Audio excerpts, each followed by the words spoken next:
അധ്യായം 4 പഞ്ചായത്തുകളെ നിയോജക മണ്ഡലങ്ങളായി വിഭജിക്കൽ. സർക്കാർ ഗസറ്റ് വിജ്ഞാപനം വഴി സംസ്ഥാന തെരഞ്ഞെടുപ്പ് കമ്മീഷനെ അധ്യക്ഷനായും ഗവൺമെന്റ് സെക്രട്ടറിയുടെ പദവിയിൽ താഴെയല്ലാത്ത 4 ഉദ്യോഗസ്ഥന്മാരെയും അംഗങ്ങളാക്കി ഉൾപ്പെടുത്തിക്കൊണ്ട് ഒരു ഡീലിമിനേറ്റഡ് കമ്മീഷനെ രൂപീകരിക്കേണ്ടതാണ്. പ്രസ്തുത ഡീലിമിനേഷൻ കമ്മീഷൻ 6-ാം വകുപ്പ് പ്രകാരം ഏതെങ്കിലും തലത്തിലൊരു പഞ്ചായത്തിന്റെ അംഗസംഖ്യ നിശ്ചയിച്ചും പട്ടികജാതിക്കാരുടെയും പട്ടികവർഗക്കാരുടെയും സ്ത്രീകളുടെയും സംവരണം ചെയ്യുന്നതിന് വേണ്ടിയ സ്ഥാനങ്ങൾ നിർണയിച്ചും വേഗത്തിൽ പണി പൂർത്തിയാക്കേണ്ടതാണ്. അപ്പൊ അവിടെ വേറൊരു കാര്യം പറഞ്ഞിട്ടുണ്ട്. സർക്കാർ 5 ഇലക്ഷൻ എന്ന് പറഞ്ഞാൽ 25 വർഷം കൂടുമ്പോൾ അല്ലെങ്കിൽ 20 വർഷം കൂടുമ്പോൾ ജനസംഖ്യയുടെ മാറ്റം അനുസരിച്ച് കനേഷുമാരി കണക്കുകൾ വരുന്നതിനനുസരിച്ച്, കാരണം 10 വർഷം കൂടുമ്പോഴാണ് ജനസംഖ്യ നിർണയം നടത്തുന്നത്. 2021 ജനസംഖ്യ നിർണയം നടത്തിയിട്ടില്ല, കാരണം കൊറോണ പ്രശ്നം ഉണ്ടായതുകൊണ്ട്. ഇനിയിപ്പോ ഒരുപക്ഷെ 31 ജനസംഖ്യാ നിർണയം നടത്തുന്നത്. സെൻട്രൽ ഗവൺമെന്റ് ആണ് തീരുമാനിക്കുന്നത്. ഇപ്പൊ ജനസംഖ്യാ നിർണയത്തിന്റെ അടിസ്ഥാനത്തിൽ ഇലക്ഷൻ കമ്മീഷൻ അധ്യക്ഷനായിക്കൊണ്ട് ഗവൺമെന്റ് സെക്രട്ടറിയുടെ പദവിയുള്ള ഉദ്യോഗസ്ഥരെയും ഉൾപ്പെടുത്തിക്കൊണ്ട് ഒരു ഡീലിമിനേഷൻ കമ്മീഷൻ വെച്ചുകൊണ്ട് വേണം എന്ത് ചെയ്യാൻ, അതിർത്തി നിർണയിക്കാൻ. അങ്ങനെ അതിർത്തി നിർണയിക്കുമ്പോൾ ജനറൽ സീറ്റ്, സംവരണ സീറ്റ്, വനിതാ സംവരണ സീറ്റ്, പട്ടികജാതി വനിതാ സംവരണ സീറ്റ്, പട്ടികവർഗ വനിതാ സംവരണ സീറ്റ് എന്നെല്ലാം പ്രത്യേകം നാമനിർദ്ദേശം ചെയ്യണം.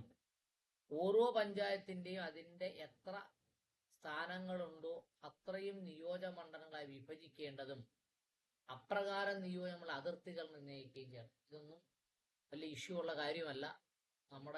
അത് എവിടെയാ ഇഷ്യൂ വരുന്നതെന്ന് അറിയാമോ?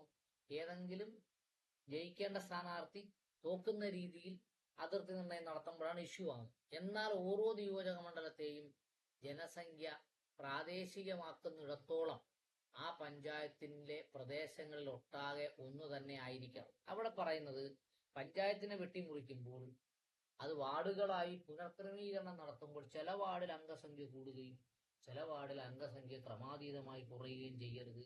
പഞ്ചായത്തിൽ വാർഡുകൾ ഡിവൈഡ് ചെയ്യുമ്പോൾ ഒരുപോലെ ജനസംഖ്യ വരുന്നതിന് വേണ്ടി ശ്രമിക്കണം.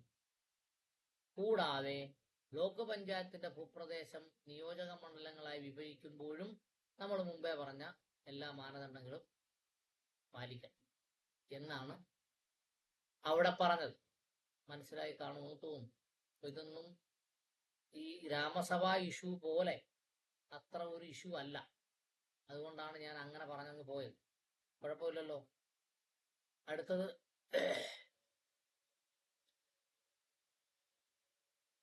9 കഴിഞ്ഞു. ഇനി 10.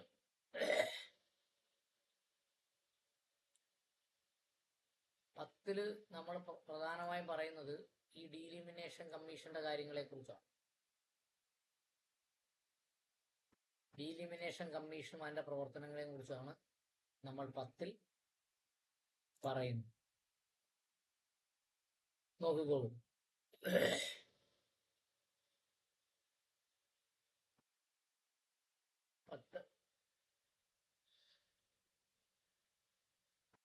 ഓക്കെ, ബോറടിക്കുന്നുണ്ടോ കേട്ടിരുന്നിട്ട്? ഇതൊക്കെ ഡീലിമിനേഷൻ കമ്മീഷനും അതിർത്തി നിർണ്ണയിക്കലുമൊന്നും നമുക്കൊരു പക്ഷെ വലിയ താല്പര്യമുള്ള വിഷയമായിരിക്കത്തില്ല. നമ്മുടെ പ്രശ്നം ഇപ്പോ പദ്ധതി വരുന്നതും പദ്ധതി പോകുന്നതും ഗ്രാമസഭയിൽ ഇടപെടുന്നതുമാണ്. ആ വിഷയം അതത്ര പ്രാധാന്യം ഉണ്ടായതുകൊണ്ടാണ് ഞാൻ 3 തവണ ആ വിഷയം ക്ലാസ് എടുത്തത്, ഗ്രാമസഭ. ഇപ്പൊ ഡീലിമിനേഷൻ കമ്മീഷന്റെ നടത്തിപ്പിനായുള്ള ഉദ്യോഗസ്ഥൻ കോറം ഉൾപ്പെടെയുള്ള യോഗങ്ങളുടെ നടപടിക്രമവും ബന്ധപ്പെട്ട് കാര്യങ്ങൾ നിർണ്ണയിക്കേണ്ടതും അത് സംസ്ഥാന സർക്കാരിനെ അറിയിക്കുകയും ചെയ്യണം. ഡീലിമിനേഷൻ കമ്മീഷൻ എന്ന് പറഞ്ഞാൽ അതിന്റെ അധ്യക്ഷൻ ഇലക്ഷൻ കമ്മീഷൻ.